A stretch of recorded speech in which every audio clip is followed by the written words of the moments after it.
Bismillahirrahmanirrahim.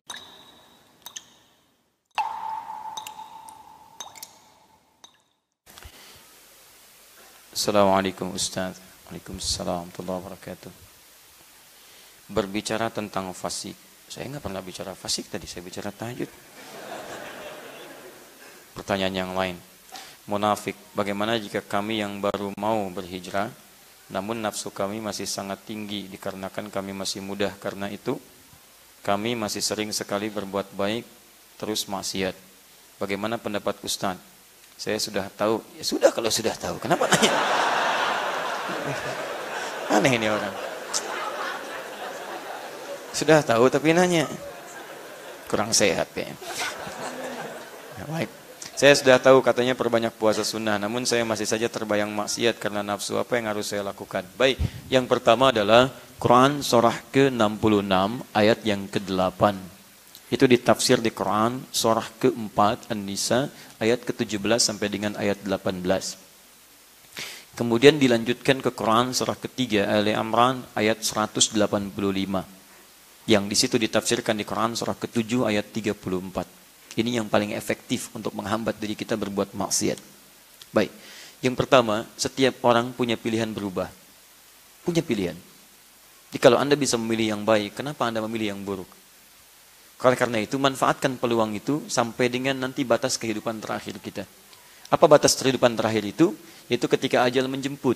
Quran surah ke-7 ayat 34. Walikulli ummatin ajal. Setiap umat itu, bukan cuma kita, semua umat itu punya ajal. Ajal itu batas akhir usia.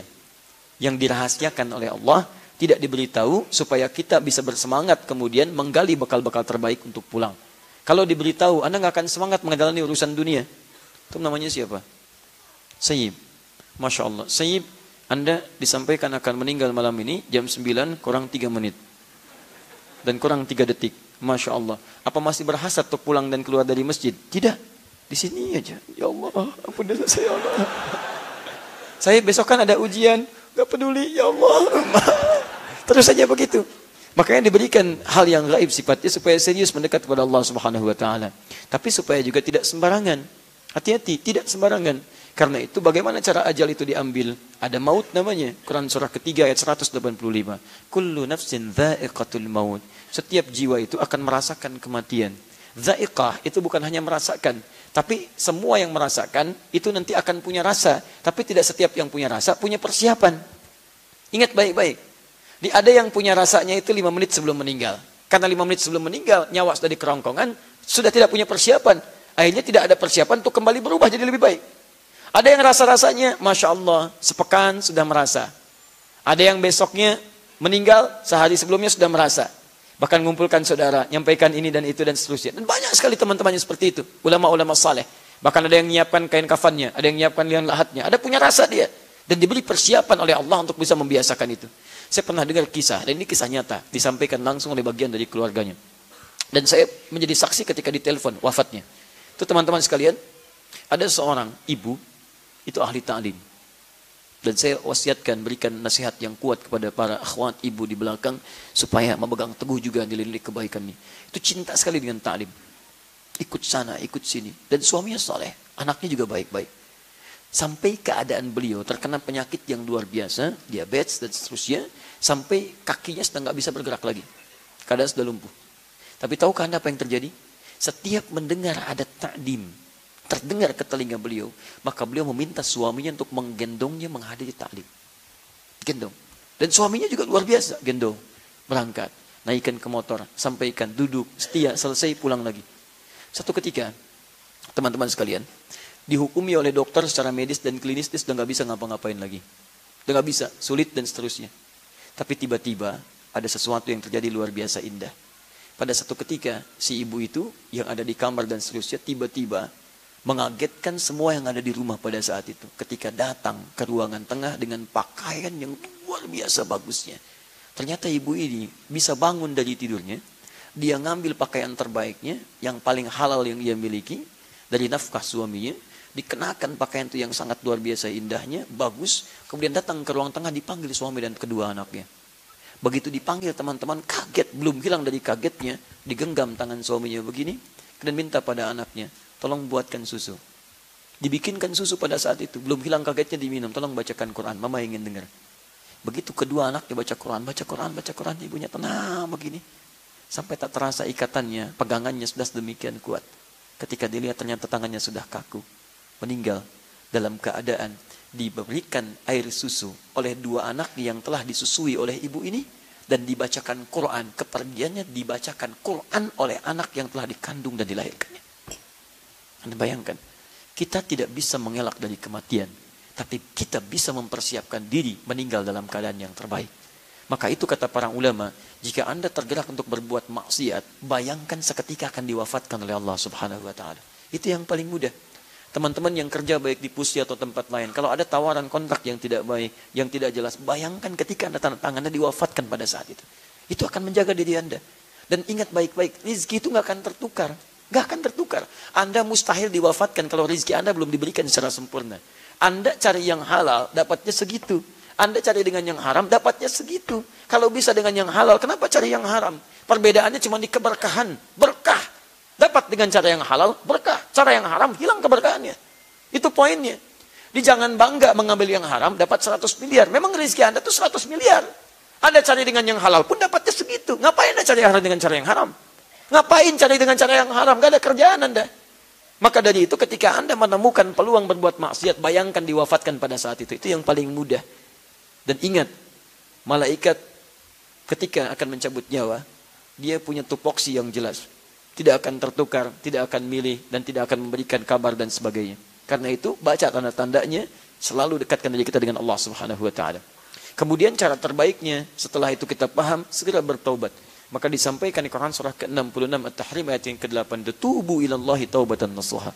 Dan dibuka dengan kalimat iman, "Ya ayyuhalladzina amanu." Hei orang-orang yang masih merasa punya iman. Jadi kalau Anda pernah berbuat maksiat, iman Anda akan membimbing Anda taubat. Hati-hati ya. Kalau Anda mengaku beriman, tapi masih gemar berbuat maksiat, dan iman tidak membisikkan kalimat taubat, itu pertanda iman Anda begitu lemah. Dan Anda harus berpikir luar biasa. Cepat, kuatkan lagi. Sebelum tiba masanya, suara keimanan Anda tidak akan berfungsi kembali. Karena semakin banyak maksiat dikerjakan. Tapi kalau pertanyaan Anda ini, artinya iman Anda masih normal. Kenapa kalimat taubat dibuka dengan kalimat iman? Artinya ketika ada seseorang salah, imannya kalau masih normal akan mengarahkan dia untuk taubat. Ayo kembali, ayo berubah, ayo berubah. Yang jadi masalah ketika berbuat maksiat, hati Anda tidak terdorong. Gak ada dorongan iman. Gak ada. Yang paling bahaya ketika iman ditutup, kufur maksiat yang muncul. Itu yang paling bahaya. Kalau Anda tidak pernah berbuat salah, kemudian terpikir maksiat, pulang dari sini, yang dipakai sendal orang misalnya. Dan direncanakan. Wah, bagus kayaknya nih. Masya Allah. Begitu pulang dia pakai. Sebelumnya gak pernah pakai sendal orang. Atau misalnya, pulang, sendal hilang. Hilang sendal. Begitu hilang sendal, ditungguin, gak ada yang pulang nih. Nah, baik pulang semuanya. Begitu pulang semuanya, ini ada sendal nih, sisa di sini. Lumayan saya pakai lah. Kalau Anda belum pernah pakai sendal orang, itu iman Anda akan mengatakan, jangan. Walaupun ini ada yang tersisa, tapi itu bukan punya kamu. Jangan. Ada suara. Karena iman kita tidak akan membiarkan pemilik iman itu terjebak dalam perbuatan maksiat. Tapi sebaliknya, kalau terus maksiat, naktasa sudah tertutup semuanya, maka suara iman akan hilang. Pelan. Yang ada adalah suara keburukan, suara maksiat, dibisikkan setan. Setan lewat nafsu. Sebelum berangkat pun sudah niat. Sendal itu yang saya pakai itu. Begitu selesai pengajian dipakai. Begitu pakai, hatinya mengatakan, kamu salah. Bukan yang itu. Harusnya yang itu yang lebih bagus lagi. Lebih jahat. Karena ini suara yang baiknya hilang. Makanya saya ucapkan selamat kepada Anda yang menuliskan kertas ini. Kenapa? Karena masih ada suara iman dalam diri Anda. Meminta Anda berubah. Makanya ketika Anda mau berubah harus total. Niatkan dengan total. Tubu ilallahi taubatan nasuha. Yang benar. Yang serius. Bagaimana cara serius itu? Ditafsirkan nanti pertama di Quran surah ke-4 ayat ke-17 tadi. Ya sampai 18-nya. Ayat 17 baca. Innamat taubatu ala Allahi lilladzina ya'maluna su'an bijahalatin thumma yatubuna min qarib. Taubat yang diterima oleh Allah adalah bagi seseorang yang pernah berbuat salah. Salahnya disebut dengan jahalah. Jahalah itu terbagi dua. Yang pertama memang nggak tahu itu dosa. Nggak tahu dosa. Nikmati misalkan acara gosip, macam-macam dan sebagainya. Kok nikmatin gosip? Itu dosa tahu? Nggak tahu. Nah karena nggak tahu, dia menyaksikan itu. Setelah tahu, dia pindah, saya tobat. Ya Allah, itu jahalah namanya. Ya, mamah tidak kakak, Alhamdulillah mah tidak seperti tante itu tuh. Oh, sama, mamah juga dosa. Kasih tahu, tidak baik menyebutkan orang lain. Kembali. Ada yang kedua, jahalah kedua itu memang sudah tahu dosa, cuman dikerjain juga. Ini yang banyak. Sudah tahu salah, dikerjain. Kayak es batu ditiupin. Ya. Jadi bohong, dusta, dosa enggak? Udah tahu dosa, dikerjain juga. Silakan cek, gosip itu tahu dosa, sudah tahu dosa, dikerjain juga. Itu jahalah namanya. Ketika Anda terjebak pada yang seperti itu, maka segera bertobat. Tsumma yatubuna min qarib. Dia cepat bertobat. Tobat yang pertama itu disegerakan. Segerakan. Di ketika berbuat maksiat, seketika tobat. Astagfirullah. Nah, kalau kebiasaan seperti itu, lama-lama kalimat tobat akan dominan dalam diri kita dan menekan perbuatan maksiat itu. Lama-lama, kalau awal-awal mau dikerjakan, astagfirullah. Lama-lama kalimat istighfar hadir dalam jiwa, lama-kelamaan bukan dikerjakan. Tapi saat melihat, sudah istighfar. Astagfirullah. Saat mendengar, sudah anti. Astagfirullah. Kalau Anda nggak percaya, silahkan. Bahkan kalau niat Anda maksimal mendekat kepada Allah, ingin berubah total, mengambil rumus Quran surah keempat, ayat ke-100 di situ, maka indah sekali kalimatnya, saya tuliskan dulu. Wa may yakhruj min baitihi, pertengahan ayat, muhajiran ilallahi wa rasuli, thumma yudrikul maut, faqad waqa'a ajruhu 'ala Allah. Perhatikan kalimatnya. Atau saya baca dari awal. Wa may yuhajir fi sabilillah yajid fil ardi muraghaman katsiran was'a. Siapa yang mau berubah karena Allah, total dia berubah. Dia niatkan karena Allah. Kata Allah, kalau masih ada waktu hidupnya, saya jamin. Pertama, saya berikan ketenangan dalam jiwanya. Anda nggak percaya, silakan. Anda nggak pernah ke masjid, kumpul-kumpul dengan orang. Tiba-tiba Anda ke masjid. Begitu Anda ke masjid, akan terjadi ketenangan dalam jiwa. Perbedaan. Akan ada kenamaian, nikmat. Dulu kumpul-kumpul nggak jelas, sekarang ikut taklim. Awal-awal nggak enak. Tapi lama-kelamaan ada sesuatu yang berbeda dalam jiwa kita. Setelah itu, muraghaman katsiran. Allah ganti segala hal yang dianggap rugi. Ini artinya ketika Anda berhijrah, boleh jadi ada bagian dari dunia yang terasa ditinggalkan. Tadinya sekian, tiba-tiba dapatnya hilang. Tadinya riba ditinggalkan, tiba-tiba begini. Tapi nanti Allah akan berikan berkah yang lebih daripada sebelumnya. Tapi kalau Anda tiba-tiba hijrah total dan wafat pada saat itu, wa may yakhruj min baitihi muhajiran ilallahi wa rasuli thumma yudrikul maut, kemudian wafat pada saat itu, baru niat wafat, faqad waqa'a ajruhu 'ala Allah. Taubatnya diterima, wafatnya dalam keadaan mendapatkan pahala dan dijamin surga pada saat itu. Dan itu ayat diantaranya mengisahkan tentang orang-orang yang dulunya pernah berbuat maksiat, bahkan pernah bunuh 100 orang diantaranya. Begitu dia bunuh, dia tobat, datang ke majelis ilmu, di pertengahan meninggal. Begitu wafat di pertengahan, sekalimat tobatnya di tiap jalan diterima oleh Allah. Langkahnya menghadirkan pahala. Begitu dia bertobat, diterima tobat, gugur dosa. Langkahnya hadir pahala. Wafat dengan pahala, masuk surga. Masuk surga. Anda bayangkan, bunuh 100 orang, masuk surga. Anda tuh nggak pernah bunuh orang, masa nggak bisa masuk surga? Siapa yang pernah bunuh orang? Angkat tangan. Mana polisi? Ada polisi di sini. Ada peluang, teman-teman. Kenapa Anda nggak ambil peluangnya? Banyak orang berbuat salah pada saat itu dan dia bisa berubah. Kenapa kita nggak bisa berubah? Karena itu tadi, ayo cepat bertobat. Tidak ada orang manusia yang hidup di muka bumi tanpa salah, kecuali yang dijaga oleh Allah Subhanahu wa taala dari para nabi dan rasul. Kalau kita pasti salah. Karena kita berbuat disebut dengan manusia. Insan dari kata nisyan. Nisyan bersanding dengan khata di Quran. Rabbana la tu'akhidna in nasina aw akhtana. Kalau salah, ayo kembali. Allah turunkan sifat afu, memaafkan. Allah turunkan sifat ghafir, mengampuni. Ghafar, banyak ampunan. Ghafur, lebih banyak lagi. Dan Rahman, Rahim, dan saling memberikan rahmat dalam ampunannya. Karena itu semoga Allah menguatkan diri Anda. Kalau ingin bertobat, segera bertobat pada saat ini. Ya, kemudian dekati Allah dengan kebaikan, berjanjilah, dan bayangkan ketika Anda akan mengulang kembali hal yang sama, diwafatkan oleh Allah seketika. Semoga Allah memuliakan Anda, semoga Allah memuliakan orang tua Anda, dan semoga dengan taubatnya Anda memberikan kebaikan kepada kedua orang tua Anda, ibu yang telah melahirkan Anda, ibu yang mengandung Anda, ayah yang kemudian memikul beban kehidupan Anda. Masa iya kemudian ketika Anda dilahirkan Anda mengecewakan keduanya dan membuat malu keduanya di hadapan Allah Subhanahu wa taala?